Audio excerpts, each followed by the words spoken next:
Hello world, Frida Reba Darcy and Patricia O'Connor here on the Bonsai balcony. We're going to look at, first we'll start in with our seedlings to see how we're doing there.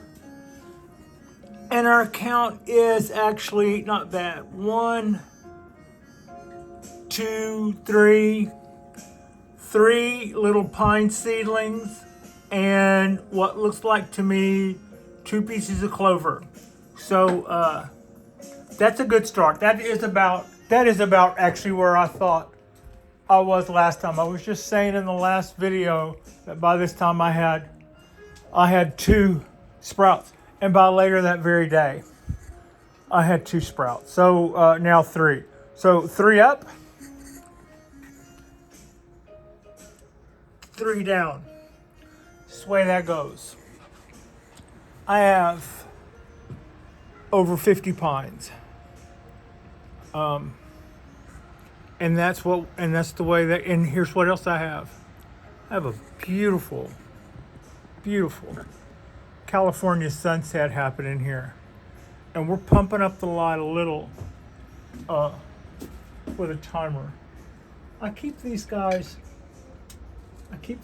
on an automatic timer, and they're supposed to go off about 3, but about 10 minutes ago I turned them back on for this intro.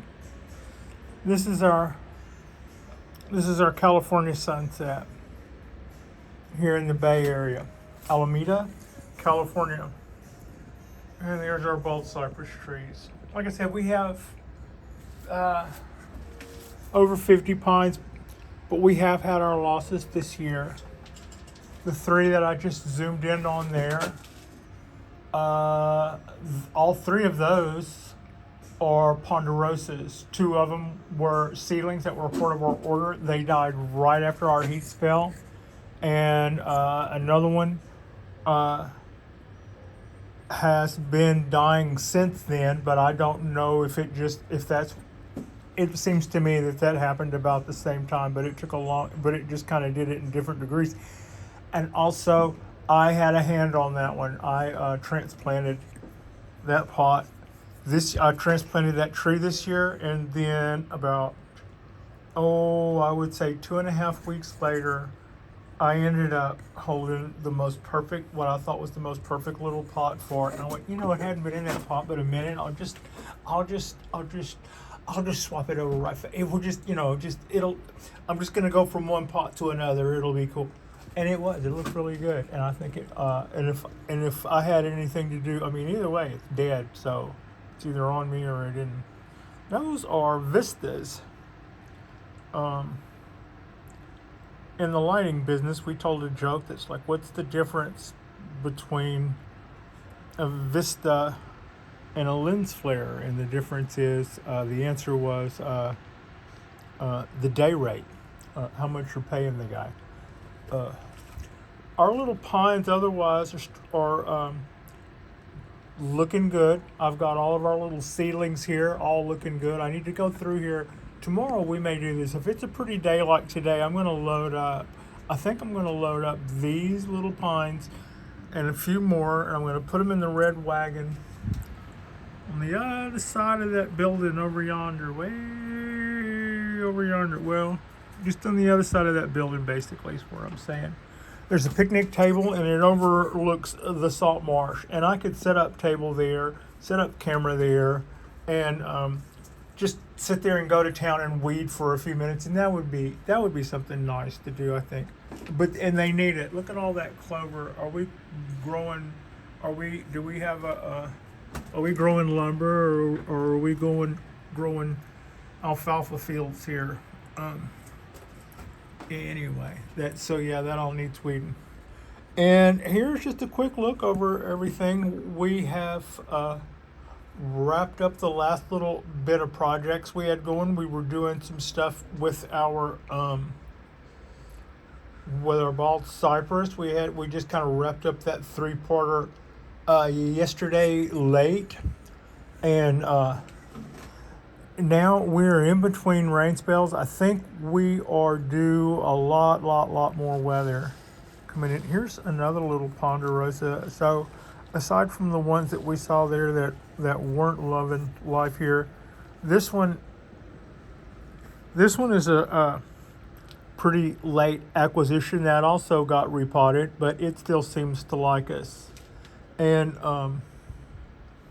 this one got repotted twice, and it still seems to like us, as did this one. So, and then there's like 1, 2, 3, 4, 5, 6 more back there that like us. So, out of our ponderosas, I had been told early on that they may or may not survive well here. And so far, I've lost 2 actual bonsai trees.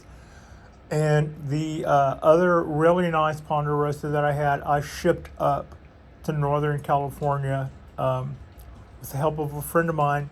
And we just not shipped it, we just drove it up there. And it's now in Peter T's garden where it will be overwintering until about February, I believe. Sometime February I'll pick it up after it's gotten a good winter's nap, and then that should help to keep it strong. This one, I intend to put it in a cooler. It could have already been a good time to get started because we just had a cool snap. But since then, today wasn't like that. It said we were in our, when I pulled up the weather on both of my computers, one being the phone, one being the laptop, it put us in the low 60s here today. Up here, my thermometers and other thermometers, I have more than one, and they all said we were in the 70s, pushing 80s. So the rounds of trees that I lost probably were all, the ones that I just was showing you, those were all after our 100+ degree heat dome thing we had going just a few months back. So that was in October. I said, sometimes in Octobers we have some of our hottest, and yeah, we did. And I remember on the day that happened, looking at my bench and going, some of these guys might not, as of right now, might not be here, and I just don't know it yet. And we lost a couple right after that, and I went, wow, maybe that's it. That's not great, but maybe that was it. And then and then a little while later, 3 more, and it comes in like little patches like that. But we had some other losses this year. We had ordered 2 trees on auction and lost both of those within a month of their arrival. So maybe something to think about there, especially when it comes to shipping in the summer. I think the shipping was seemingly timely, so I wouldn't have laid it off on that. I have lost a tree to shipping before, I believe, but that was a snafu. And I'm also, right now, we're looking dead at a tree that came to me a month late, and pulled through just fine. So, I've had that work both ways. I kind of debated as to whether or not I even wanted this video to be in any way, shape, or form about, life and death of bonsai. But the price of learning bonsai is dead bonsai. And I went a long time without really losing anything. And in some cases, that didn't always mean I was doing everything absolutely just right. Sometimes it just means that things hadn't quite lined up enough to take something out, or it was sitting there living hawk off of the energy that it had stored up before you had it. This tree got repotted twice and shouldn't have. And it was just kind of odd. Right after I did that, I remember feeling really good about Hoss and its little repot.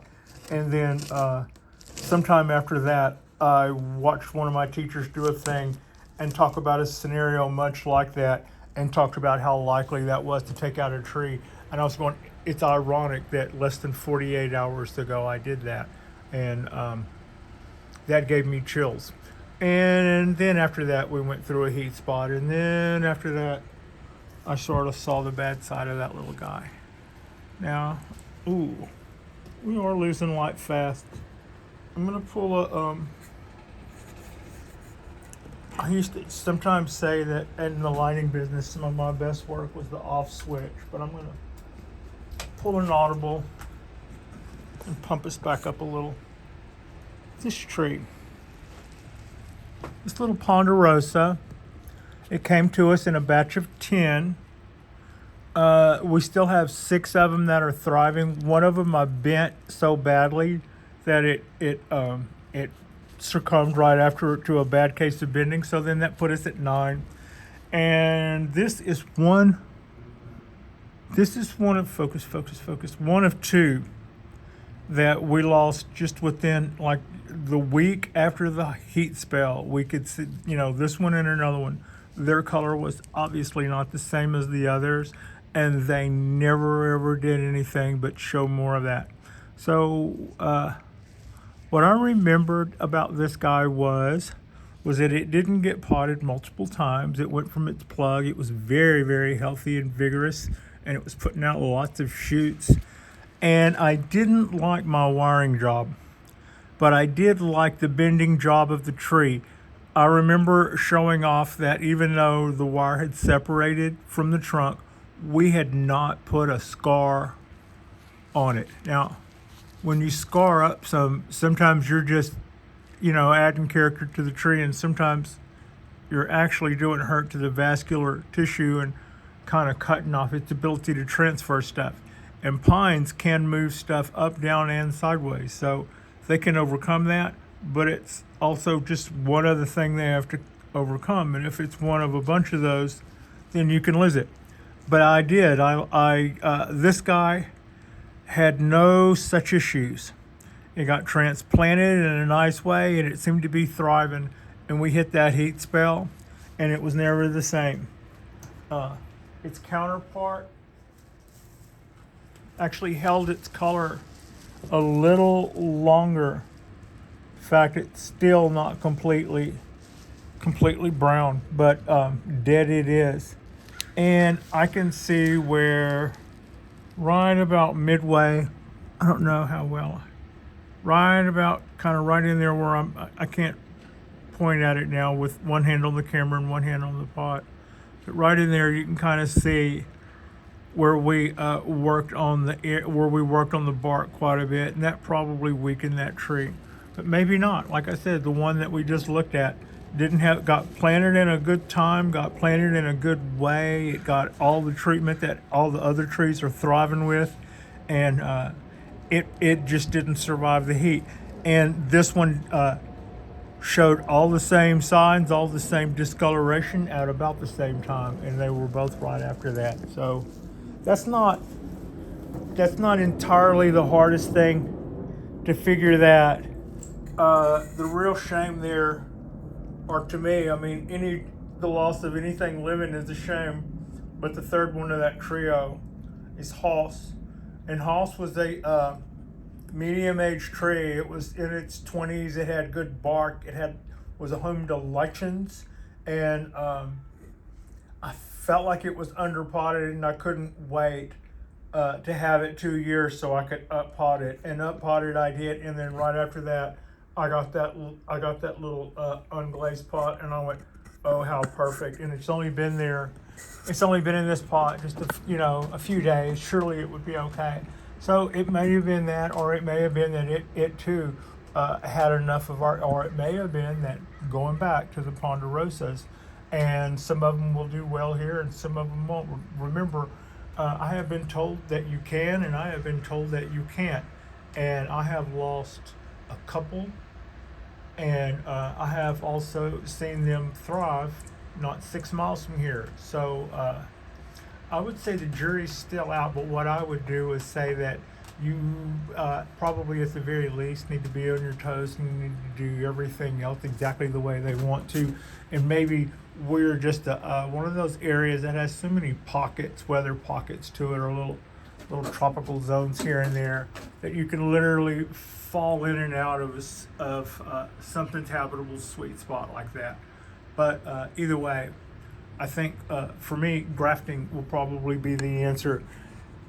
if I'm going to be a ponderosa keeper down here on the in the Bay Area, that while we're on topic, some other people are telling me about some of their really, really cool pines. I'm hearing some of my friends have just gotten some new red pines, and some of them have gotten some white pines. I can't have either one of those guys either here. I don't think they do well in this part of California. But we're lucky that Japanese black pines will do well here, and our oaks will do well here. And I'm finding out that yes and no on tried maples, but that one is always done as well as I have, which is to say that if I were a better maple grower, it would be a better tree. And yes, I did bring it down. I told one of our viewers on live chat that yes, I would bring it down, and then the following day I showed a video where I hadn't done that, and the difference was I had already shot this video before I told him that before I'd actually done that. And when I talked to him the next day, it was before I had made that move, but after I had brought. And I heard from a couple of people, could you bring the maple down? It looks precarious up there. Yeah, we had all of this area here too, so I don't think it was really going anywhere. But at the same time, it just looked off balance sitting that high. What I want is for this one and this one to rise high enough in here, like get blocks that are the right size, so that I can rotate them all the way around every couple of days without them resting on the landlord's rail. I don't want to I haven't said anything yay or nay about it. I just would, if I don't rely on them, then I don't have to listen to it. It's kind of, I don't give anybody reason to bark, and then you won't hear anybody barking, I think is a better way to put it. Anyway, that's kind of what we have going on. We've got it's just a few more days before the holidays start getting into full swing, but right now we're still well into the holidays, and I'm enjoying my couple of days off today and tomorrow. And tomorrow, like I said, it would probably be a good time if it's a sunny day to go out and sit on our little old cement bench and do some weed some clover out of some little pine trees. And I'm already excited about the 3 that I've seen popping up. We'll be seeing the rest of them. I would bet you. Just any day now, we'll see more and more of those guys coming up. I think it's time that I can probably get away with doing a little bit of prune back on my coastal oak. And so yeah, this might be a good time. I won't mess with the mushroom though. It can keep its little fungal habitat going. I have an awful lot of little shoots coming out on the bottom and throughout the trunk, but there are a couple on there that are new that we're going to keep this year. And I think you can maybe see the little hollow feature in the coastal oak. Somebody was asking me the other day if that was a cork bark. No, that's a California coastal. It has this hollow feature in it. I normally don't allow the bottom to spread out that much, but I'll let it run this year to let it fatten up some. There's also some branches up here. I want these guys like here to be our new lowest branch. I thought it was starting to look a little too top heavy. So some of this stuff, or most of this stuff, I'll cut back. Some of this stuff up here will be our new lower and back branch. I think I have one over on this side too, so it'll probably be left, right, the old left, right, back thing. Anyway, like and subscribe if you guys have not already. Our next drop will be tonight. I may bring in, it would be a good time to bring in this oak and maybe just prune that back. That wouldn't be too long. That would be, just a few minutes of pruning back. Focus. And yeah, and then tomorrow that would take us back outside. All right, I appreciate you, and Frida appreciates you, and thank you so much for watching.